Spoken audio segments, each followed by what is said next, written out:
Hello, everyone. Welcome to another episode of AI Amigos Show. My name is Marina, and I'm very happy to be here, as always, with my two good friends, James and Chanchao. How are you guys?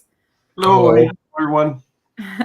It's very nice to be here today, another Thursday. And today we have a really hot topic. I am sure that all of you already heard about what happened at the Danish airport in Copenhagen, the shutdown because of the cyber attack that apparently was conducted by a drone or by different drones, actually.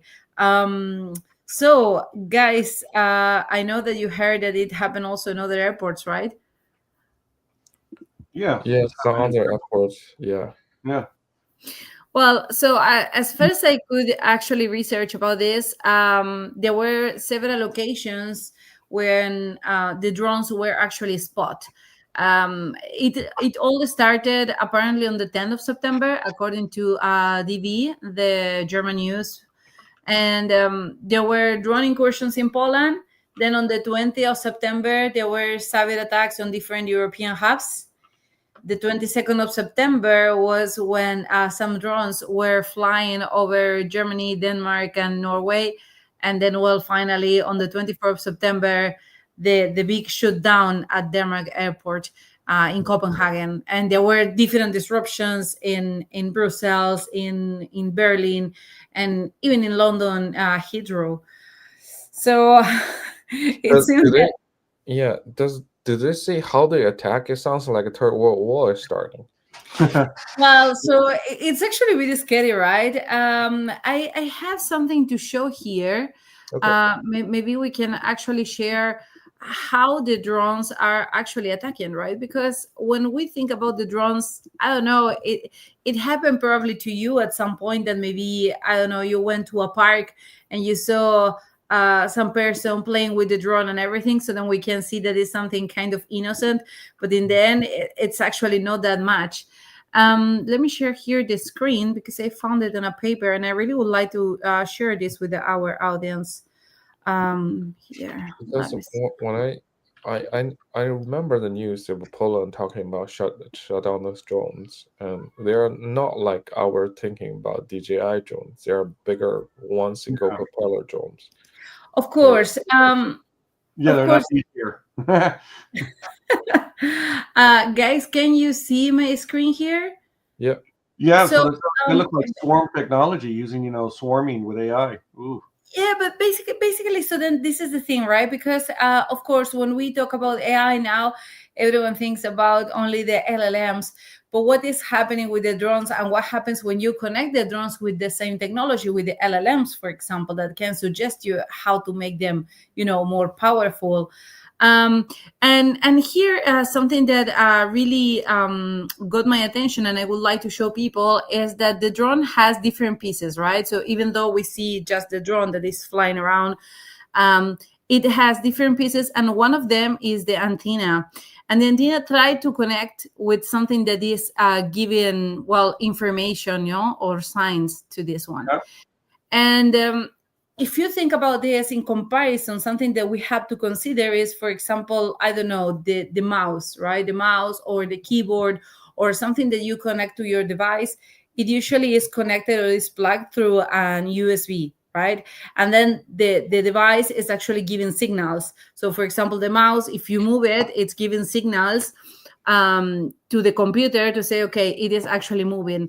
Now, if the drone is capable to infect any of the devices that is connected to the main computer, for example, so then this is when all this war actually is happening. And I think this is something that it's interesting to think of because, for example, with the Internet of Things, we can see this very often, unfortunately, right? But it actually happens. Sorry that I would just deviate a bit, but I remember when I was in college, we studied the case of, well, so a person that they had a cyber attack, living in a smart building, and the alarm set off, and then it never stopped, and then put in the heating up and so on, and they were claiming for some money, like, okay, pay me in bitcoins, whatever, or else, it will not stop. And the person was not able to stop it by, on his own. And this was kind of the main concern at the beginning with the smart buildings. So what happens when the system is hacked, right? And then now that we see this with the drone. I saw this movie. It was good. Well, so I don't know if it was a movie, but we actually studied the case in the college. And then but the main point here, James, is look what happened at the airport. So the airport is also very fragile ahead of these technologies, if we can think about that. And I think that's actually what we have to be concerned about, right? No, it was just a joke. There's no movie. It sounded like I studied the case in the college, and I found it like super interesting. Well, I'm just saying it sounds like a movie, like a plot of a movie, right? That they take but over. But it actually happened. So then they actually made a movie about that. Yeah. Maybe it's a good idea. We can make a movie now. Why not? But seriously, I think this is something that we have to think of, as how fragile the government and the airports and these institutions are. I remember when there was a big hack with the HSE in Ireland as well. I think related to the airport, you can think about somebody in the Windows did a wrong update and broke the whole thing. It could be, or actually the drones really reach the proper signal to break into the computer and just throw the malware. What was the company again? There's a sound. They're rolling out the update, and then they're using this application. I forgot what it is in Windows. So all the windows in every airport was blue screen. And the funny thing is, I think I talked to someone about, and they have to go there physically to roll back. Okay. Of every airport. I remember that. Now that you're saying that, Jinsha, that's been some years back. Yeah. It's not long ago though. Yeah. I think in this drone thing, it scares me because it sounds like the third world war is starting, but we have to really careful about that anyway. Is it not individuals doing it? You see, this is actually the main point here. So sorry, John, like this is the main point here as well. So how can they catch who actually did it? It's super hard. I don't know if they catched it. I mean, like from the news I think, like from Oslo and Copenhagen, they're saying those drones on site. Maybe it's a part attack they're trying to do, but initially started with a bigger kind of attack. I think this is more everyone will understand a bit more. It's like the ransomware attack on Collins airspace, they call it. And this is in checking a boarding system every airport use.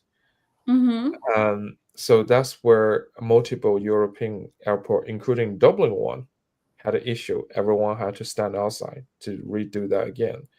So maybe that's the first initial attack, and then drone just part of it. So. But the drones can actually attack it, I believe, like very easily if we think about these signals, right? So then the signals that they are actually throwing. But what I see in the media is that the media is pointing this on Russia. Russia denies the involvement. So then it could actually be that it could be an individual, as you said, or a group. To properly using drone to hack it, you have to know the system or encryption, which is hard.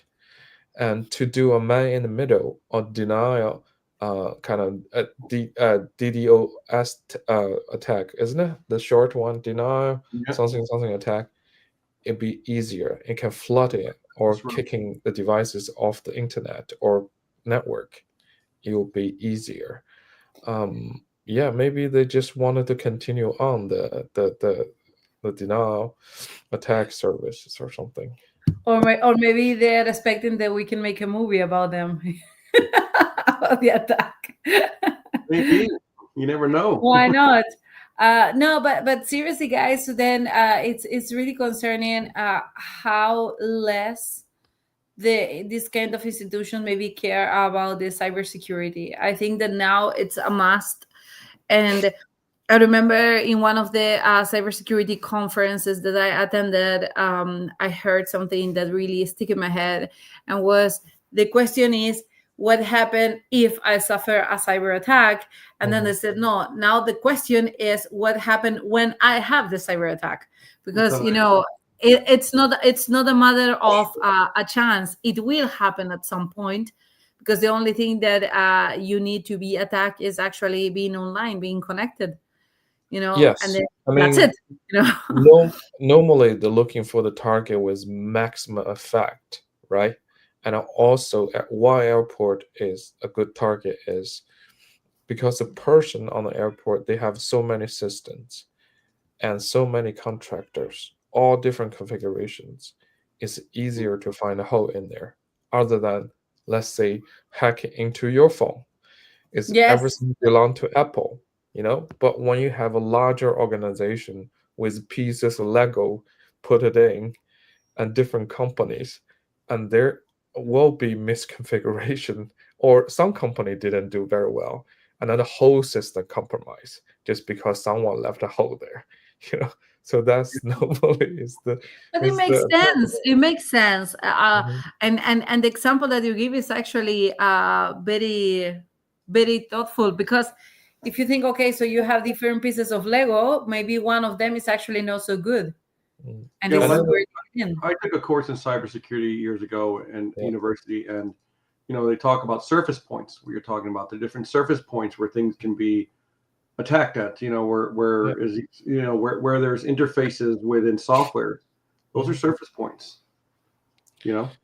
the the large majority of the attack start with social attack. That's the most easy way to do it, and start from compromise someone's email within. To physically attack someone, to do the encryption is really hard. To decrypt it is really hard. So it's a lot harder than somebody click the email, have a malware in the whole system. And then the person can go into your computer, because your computer is a part of the network.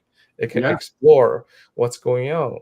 How did you set up your router? Oh, there's a different VLAN, a whole different network. Let me become that. Have a look again.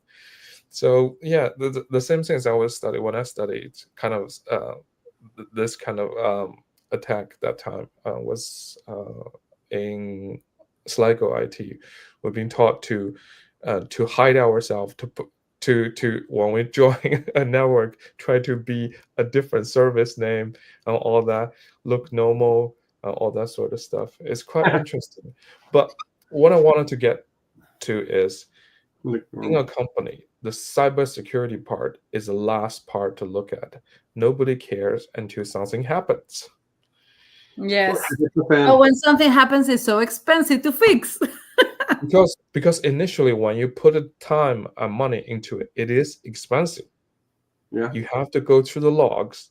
You have to properly set up a honeypot to let people attack. You can see how they attack, and then you apply the same kind of infrastructure lockdown on your one. There's a lot of steps going on. There's a whole team you need. A lot of the small or medium business, they don't have the money or resource to do it. So that's a problem as well. Yes. Well, Yes, it's knowledge. It's the knowledge as well. I mean, I guess that would be part of the resources. Like, do they know? Do they understand? Do they know how to protect? Do they understand how the attack's going to come? If the attack does come, I mean, like, you have business contingency plans, right? So you say, okay, if someone in the organization dies, this is what we do. What blah blah blah. But what's a contingency plan when the organization's been hacked? Who do you contact? Who's the one that you start working with? There's a lot of components there that need to be dealt with and thought of. Yeah. Well, but it's not just that, So then, because as you said, okay, if there is a person, but maybe you just outsource it, maybe you just like plan it, you go try. So there are like different things that you can do where you involve more than one person. Yeah, that's what you tell us. The resources, money and people. It's expensive. Those people are like to do ethical hacking, the salary you can see out there, right? Security engineer is one of the highest. They have to be really smart. Well, And yeah, but at the same time, so let's translate this to a company, right? So then, if the company loses the reputation because of this, then it is much more expensive than having resources working for that. And this is something that I feel that companies they don't really understand much yet. Or they don't know how to deal with it. it's kind of the same mentality as infrastructure for most company, because infrastructure is the thing. When everything runs fine, nobody knock on your door. When something's wrong, you're the one get pointed, because it's a lot of things to go into to prep for the event. It might never happen, but you can't say if you don't prep, you won't get attacked. You can't see a strict correlation of the money you put it in and result you get. Right? Yeah, the Yeah, return of on course. investment. Yeah. So because you put it $1 million in, okay, I didn't get attacked this year. I didn't get attacked for 3 years. Would you continue put that in? Maybe the business would think differently. Let's reallocate the money for something else. That's the thing. That's the problem.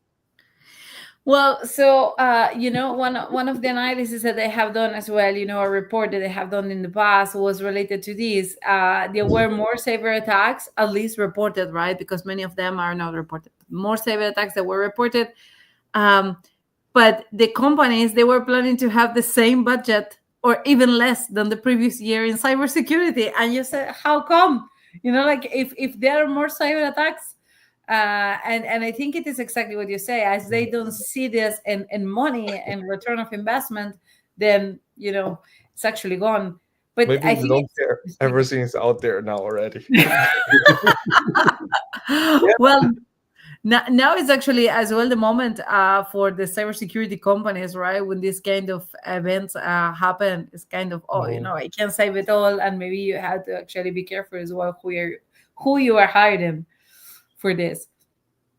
And another thing, guys, that it is also important to consider here is that AI is evolving so much.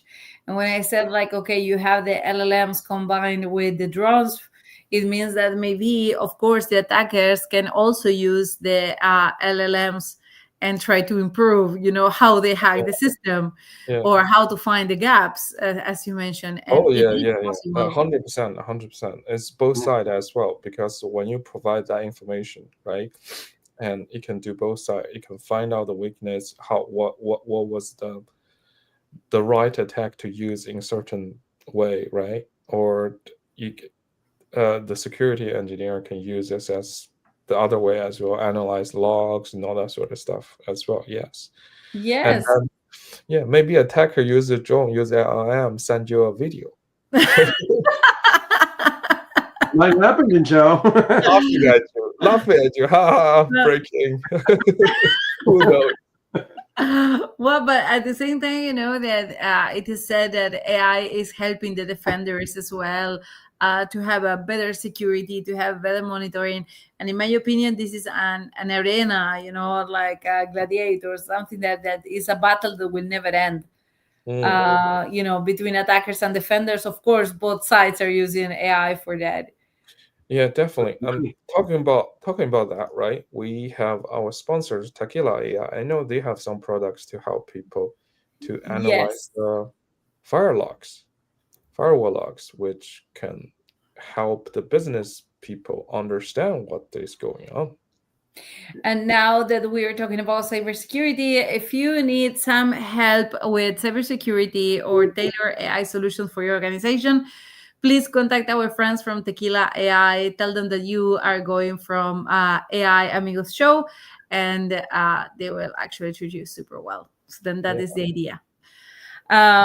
You can also follow us on Instagram and on LinkedIn, and don't miss any news or any episode as well. So you can subscribe here on YouTube and click on the bell, so then you will be notified when we are live. I really like what I click and now you just speak about it. I like the control.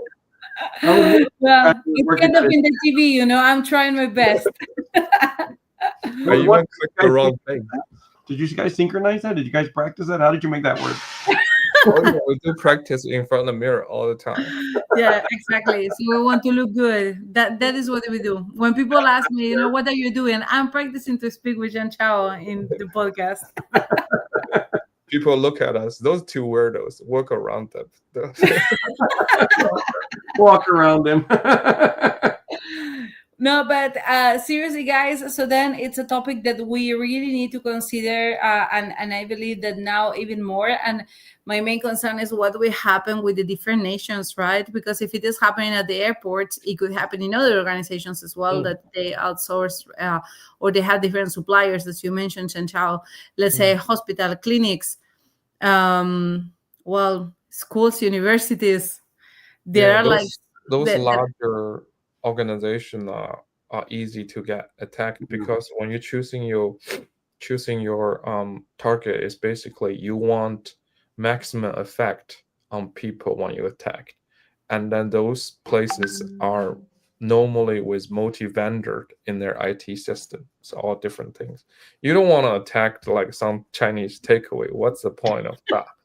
You know what I mean? Not on Friday night. Something that can either give you money or show you that you are in power, that you can show them is a kind of message as well that you can actually bring to the table. You might want a spice bag at a Chinese chipper. You never know, you might get... Yeah, you might do a Tuesday night and not on Friday night. A lot of people will be angry about it. This is true. They'd be like up in the streets rioting. I want my spice bag. Yeah, well, so guys, a quick question, and then I want to move on. Do we have any news to show today? We have probably not many news around this week, but the biggest news I think it's about NVIDIA, OpenAI, and Oracle, I think. Yes. Well, I think that we don't have many because everyone was talking about what happened at the airports. It's all over the news, like as soon as you open your social media, so then this is what people are talking about. Yeah, I think Oracle was in this news as well because NVIDIA was planning to invest $100 billion on cloud infrastructure, but the cloud guy was signing in. That was Oracle. That's why the stock was jumping pretty high on Monday or Tuesday for Oracle. And somehow the CEO, what was his name? Jerry something for Oracle? Yeah. He jumped to the second richest guy in US now. Okay. Did he pass Elon Musk? No, he hasn't passed as his second. Elon's still first. Oh, okay. Yeah. So the stock was jumping really high. That was NVIDIA and OpenAI and Oracle, I think. It's a partnership of $100 billion.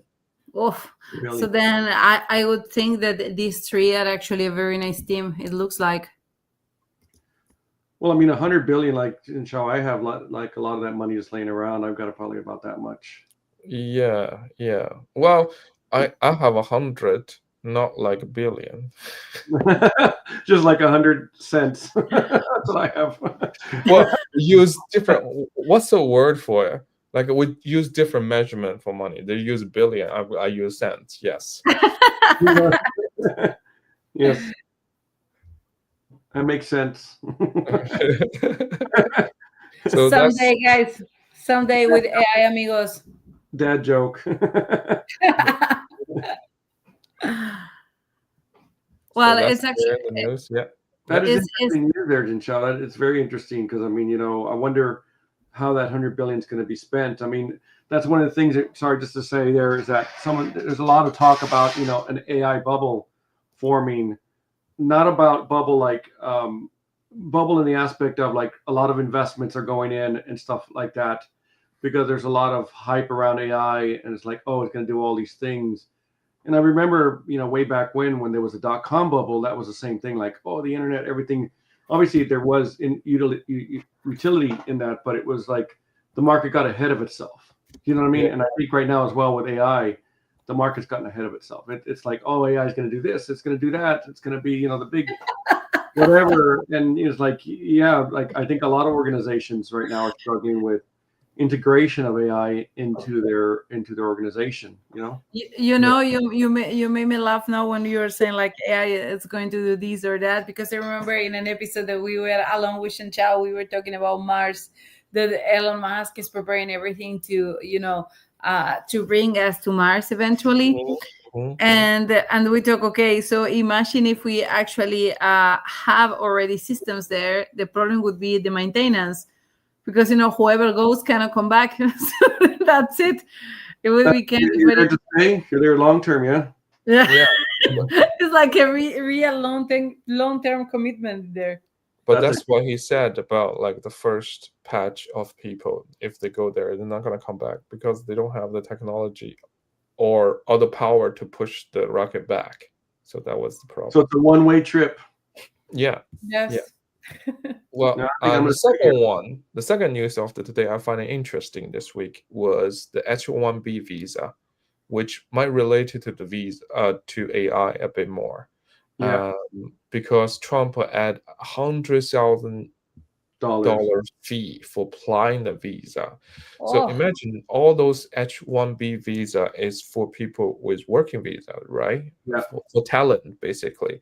A lot of those skill workers, let's say, especially AI race now, anybody with machine learning AI background, when you applying a job in America, most of them are coming out from China, remember?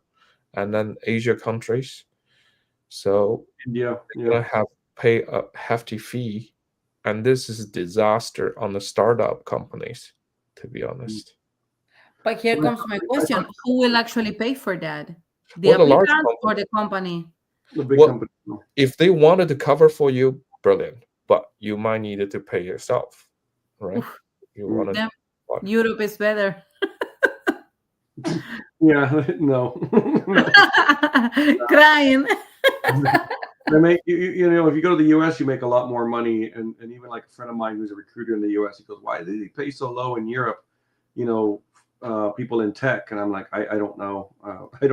I mean, it's probably because we have like so many more days off, like time off than they do in the US. You work like a slave over there, So, well, but if you can make the difference, so then it depends on what you want to do. If you are looking for a work-life balance, or if you are looking to make the difference and then do something with the money. Just make as much money as you can when you're young and get out. Yeah, that's the plan, right, James? Well, you still have energy, It's kind of hard when you're making that much money. You have to know when to quit, which is hard. A lot of people don't want it to, right? Of course. You get used to the lifestyle. Yeah, I know there's a data scientist in Netflix, right? He is making about 650,000 a year, and his salary is basically how much you save Netflix. And he's on the large data transfer and all that, and because Netflix has a lot of data, if you can save the time or the size a little bit, that's a big chunk of money. And he was doing that for 2 or 3 years, and then just quit the job because it was, like you said, it's a lot of work, right? You never get off. And then he just finished and then go to Europe and live off the money for a long time, probably. Of course. I would say like the difference can be huge. Guys, we're reaching to the end of our episode. Thank you so much for being here. Thanks our audience for being here as well. And remember that you can contact our friends from Tequila AI if you need any tailored solutions, any secure scanning for identifying private information, or as we mentioned today, if you need help with cybersecurity, they might help you as well. Guys, thank you so much. It was a pleasure, and I am looking forward to meeting you next week. Follow us on Instagram and YouTube, and see you soon. See you guys.